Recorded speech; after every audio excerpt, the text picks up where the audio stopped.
Good morning students. कक्षा 11 की economics के विद्यार्थियों, आपका इस लेक्चर में स्वागत है। बच्चों, हमने पिछले वीडियो में भी आपको चैप्टर 1 के बारे में जो भी रिक्वायर्ड मटेरियल्स था वो भेजा था, जिसमें हमने डिटेल से आपको इस चैप्टर्स के मुख्य बिंदु समझाने की कोशिश की थी। बच्चों, इस लेक्चर्स के माध्यम से मैं आपको फिर से बताना चाहूँगा कि हमने इस चैप्टर में जो क्वेश्चन इंपॉर्टेंट हैं वो करने हैं कि सांख्यिकी क्या है। बच्चों, हमने बताया था कि सांख्यिकी वह विज्ञान है जो विभिन्न तथ्यों को संख्याओं के रूप में प्रकट करता है। फिर बच्चों, अगला क्वेश्चन में हमने देखना है कि अर्थशास्त्र क्या है, यह कितने प्रकार का होता है। बच्चों, अर्थशास्त्र वह विज्ञान है जो मनुष्य की धन संबंधी क्रियाओं का अध्ययन करता है। ये 2 प्रकार का होता है, माइक्रो अर्थशास्त्र यानी कि व्यष्टि अर्थशास्त्र तथा समष्टि अर्थशास्त्र। व्यष्टि अर्थशास्त्र में व्यक्तिगत इकाइयों का अध्ययन किया जाता है, जैसे किसी एक वस्तु, किसी एक विक्रेता या किसी एक फर्म का अध्ययन। और समष्टि अर्थशास्त्र में संपूर्ण अर्थव्यवस्था की आर्थिक क्रियाओं का अध्ययन किया जाता है। फिर बच्चों, हमने अगले पॉइंट्स में समझा था आर्थिक क्रियाएं क्या हैं। आर्थिक क्रिया वह क्रिया होती है जो मनुष्य की धन संबंधी गतिविधियों का अध्ययन करती है, अर्थात कोई भी कार्य जिसमें मनुष्य को आय प्राप्त होती है उस प्रकार के कार्य को आर्थिक क्रिया कहते हैं, यानी आय अर्जित करने संबंधी क्रिया को। जैसे किसान द्वारा खेत में काम करना, मजदूर द्वारा मजदूरी कार्य करना, व्यापारी द्वारा अपने व्यापार गतिविधियों को बढ़ाना, ये आर्थिक क्रियाएं हैं जिसके बदले में उसे धन प्राप्त होता है। अर्थव्यवस्था में मुख्य आर्थिक क्रियाएं बच्चों उत्पादन, उपभोग, विनिमय तथा वितरण। इन चारों के बारे में आपको पिछले वीडियो में समझाया गया है। फिर बच्चों, आपको क्वेश्चन जो नोट करना है वो है सांख्यिकी की परिभाषा, जो हमने ऊपर भी बताया था, एक वचन के रूप में और बहुवचन के रूप में। एक वचन के रूप में सांख्यिकी का अर्थ है एक अध्ययन से है, अर्थात सांख्यिकी में किन गतिविधियों का अध्ययन किया जाता है, यानी कि यह सांख्यिकी के विषय क्षेत्र को प्रकट करता है।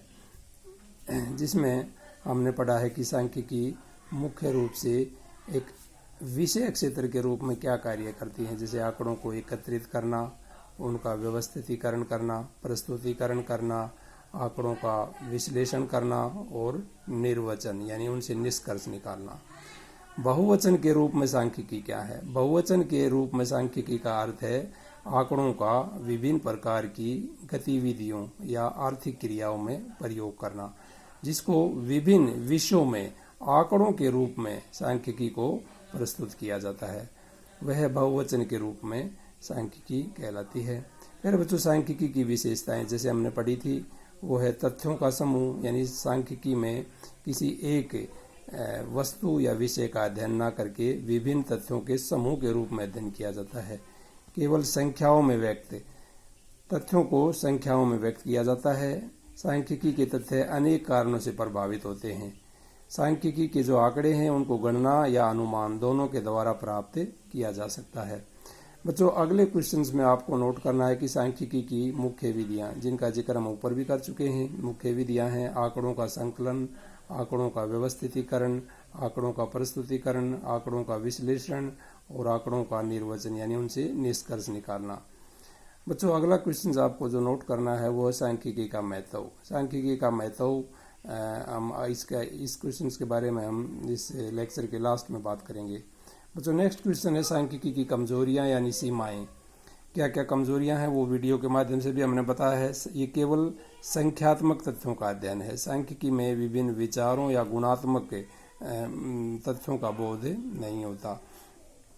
जैसे मोहन एक अच्छा विद्यार्थी है, ये एक गुणात्मक तथ्य है और इसका अध्ययन सांख्यिकी में नहीं होता। सांख्यिकी में मोहन की संख्यात्मक क्रियाओं का अध्ययन होता है, जैसे मोहन की आय 10,000 रुपये है, मोहन का जेब खर्च इतना है, मोहन के विभिन्न कक्षाओं में प्राप्त अंक ये हैं और उसके परिवार उसके दूसरे मित्रों द्वारा विभिन्न कक्षाओं में प्राप्त किए गए अंकों का प्रतिशत क्या है। यानी कि उन सूचनाओं को ही सांख्यिकी में प्रयोग किया जाता है जिनको संख्याओं में व्यक्त करते हैं। दूसरा, सांख्यिकी की कमी यह है कि ये सिर्फ समूह का अध्ययन करता है, अर्थात विभिन्न प्रकार की संख्याएं जब एक दूसरे के साथ आंकड़ों के रूप में प्रकट की जाती हैं उनका अध्ययन सांख्यिकी में होता है। सांख्यिकी के नियम औसत रूप से सत्य होते हैं, अर्थात पूर्ण रूप से सत्य नहीं होते। जैसे देश की आय में वृद्धि दर अगर 10% कही जाती है तो इसका अर्थ है कि सभी लोगों की आय 10% नहीं बढ़ी होगी, कुछ लोगों की आय 10% से अधिक भी बढ़ी है और कुछ की आय 10% से कम बढ़ी है। आंकड़ों में एक रूपता होनी चाहिए, तभी उनका सांख्यिकी में प्रयोग किया जा सकता है। बच्चों, सांख्यिकी का प्रयोग केवल विशेषज्ञों द्वारा होता है। अगला पॉइंट है, आंकड़ों की पूर्ण जानकारी संभव नहीं होती। कई बार आंकड़े बहुत ही विस्तृत होते हैं जिनको पूर्ण रूप से एक व्यक्ति के लिए, एक संग्रहकर्ता के लिए प्राप्त करना आसान नहीं होता। आंकड़ों की पूर्ण जानकारी कई बार संभव नहीं होती। तो बच्चों, अगला जो पॉइंट्स है हमारा, अगला क्वेश्चन वो रहेगा इस चैप्टर में, सांख्यिकी के प्रमुख कार्य क्या हैं, यानी क्या क्या कार्य करता है। तो जो पॉइंट्स इसके हमने विशेषताओं के रूप में इसके पढ़े थे वही इसके मुख्य कार्य हैं कि तथ्यों को आंकड़ों में प्रस्तुत करता है, जटिल आंकड़ों को सरल करने का काम करता है। आंकड़े विभिन्न प्रकार के विभिन्न स्थानों पर फैले होते हैं, विभिन्न प्रकार की जटिलता है, यह उनको व्यवस्थित करती है, उनका वर्गीकरण करके उनको समझने योग्य बनाती है। आंकड़ों को संक्षिप्त करना, जैसे तालिकाओं के माध्यम से, चार्ट के माध्यम से, डायग्राम के द्वारा, रेखा चित्र के द्वारा आंकड़ों को सरल और संक्षिप्त बनाया जाता है। फिर विभिन्न प्रकार के आंकड़े एक दूसरे के आमने सामने तुलना योग्य ढंग से सांख्यिकी में प्रयोग किए जाते हैं। बच्चों, अगला पॉइंट में है, तथ्यों को विश्वसनीय बनाती है, यानी बहुत सारी जानकारियां जो तथ्यों के रूप में, संख्याओं के रूप में व्यक्त की जाती हैं उनको अधिक विश्वसनीय बनाया जाता है। जैसे कोई सूचना है कि नशा शरीर के लिए हानिकारक है, परंतु यदि इनको सूचनाओं में व्यक्त करें कि नशे से होने वाली ये बीमारियां हैं, देश में पिछले वर्ष नशे के द्वारा इतने लोगों को अपनी जान से हाथ धोना पड़ा, तो ये जो जानकारियां सांख्यिकी के माध्यम से और अधिक विश्वसनीय हो जाती हैं। सांख्यिकी के द्वारा ही सरकार विभिन्न प्रकार की कर संबंधी, आयात निर्यात संबंधी नीतियों का निर्धारण करती है। बच्चों, सांख्यिकी के द्वारा ही भविष्य से संबंधित आर्थिक गतिविधियों का अनुमान लगाया जा सकता है। जैसे एक व्यापारी अपने पिछले वर्ष की बिक्री के आधार पर आने वाले वर्ष के उत्पादन की गतिविधियों का अनुमान लगा सकता है। पिछले वर्ष के द्वारा विभिन्न वस्तुओं की मांग के आधार पर उत्पादक अपनी आने वाले वर्ष में उत्पादन का अंदाजा या अनुमान लगा सकते हैं। इस प्रकार सांख्यिकी विभिन्न आर्थिक चरों के अनुमान लगाने में एक महत्वपूर्ण विज्ञान है। बच्चों, अगला और आखिरी प्रश्न आपको जो इस चैप्टर में करना है वो है सांख्यिकी का महत्व, या इसके मुख्य कार्य क्या है या उपयोग क्या है। बच्चों, इसमें मेन पॉइंट है, सांख्यिकी का उपयोग एक सामान्य मनुष्य के लिए है। सामान्य मनुष्य को भी विभिन्न प्रकार के आर्थिक चरों की, जैसे जनसंख्या वृद्धि दर, देश की आय से संबंधित आंकड़े, देश के बेरोजगारी से संबंधित आंकड़े, इनकी जरूरत पड़ती रहती है। व्यापारी के लिए सांख्यिकी का विशेष महत्व है, क्योंकि सांख्यिकी के आंकड़ों के द्वारा ही व्यापारी अपनी आर्थिक गतिविधियों को तय करता है। निर्माताओं के लिए ये आवश्यक है कि वो किन वस्तुओं का उत्पादन करें, इसके लिए वह बाजार में विभिन्न वस्तुओं की मांग के आंकड़ों का प्रयोग करते हैं। बैंक में काम करने वाले जो अधिकारी हैं उनको बैंकर कहते हैं बच्चों, तो उनको भी सांख्यिकी बहुत उपयोगी है। जिस प्रकार वह पिछले कुछ दिनों से लोगों के द्वारा निकाली गई राशि के आधार पर ही वह भविष्य के लिए कैश की व्यवस्था कर सकते हैं। तो इस प्रकार बैंकर के लिए भी सांख्यिकी के आंकड़े बहुत उपयोगी हैं। बीमा कंपनियों के लिए सांख्यिकी उपयोगी है। समाज में विभिन्न प्रकार के आयु वर्ग के लोगों के आधार पर ही बीमा कंपनियां विभिन्न प्रकार की बीमा पॉलिसियों का निर्धारण करती हैं। रेलवे के लिए बच्चों सांख्यिकी विशेष महत्व है। वित्त मंत्री जो देश के लिए बजट पेश करता है, जिसमें देश की आय और व्यय का लेखा जोखा प्रस्तुत किया जाता है, ये सारे आंकड़े सांख्यिकी के माध्यम से एकत्रित किए जाते हैं। राजनीतिक यानी नेता के लिए इसका क्या महत्व है।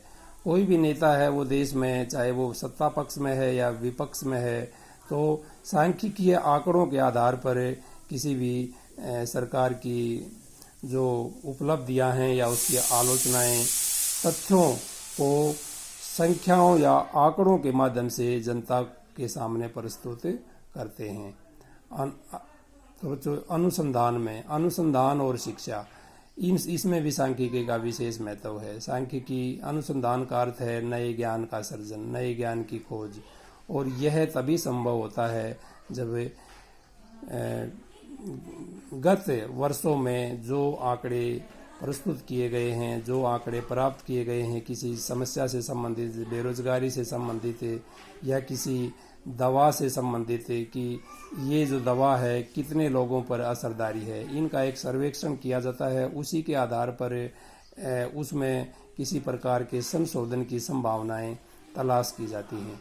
अर्थात हम कह सकते हैं कि सांख्यिकी के द्वारा जो भी सूचनाएं संख्याओं में व्यक्त की जाती हैं, आंकड़ों में व्यक्त की जाती हैं, उन्हीं सूचनाओं के आधार पर मनुष्य या समाज के विभिन्न वर्ग अपनी नीतियों का निर्धारण करते हैं। तो बच्चों, इस प्रकार हमने देखा है कि सांख्यिकी का उपयोग एक सामान्य आदमी से लेकर देश की शीर्ष संस्थाओं तक किया जाता है।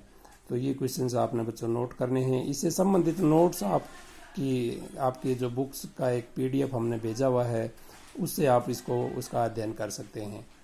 तो बच्चों, इसके साथ ही आज का हमारा जो नोट्स है चैप्टर नंबर 1 से संबंधित ये ख़त्म होता है। मुझे उम्मीद है कि सभी बच्चों ने इसको ध्यान से सुना है और सारे के सारे नोट्स अपनी नोटबुक में इसको उतारेंगे और उनका विस्तृत अध्ययन करेंगे। घर पे रहें, टेक केयर, अपना और माता पिता का ध्यान रखें। जय हिंद।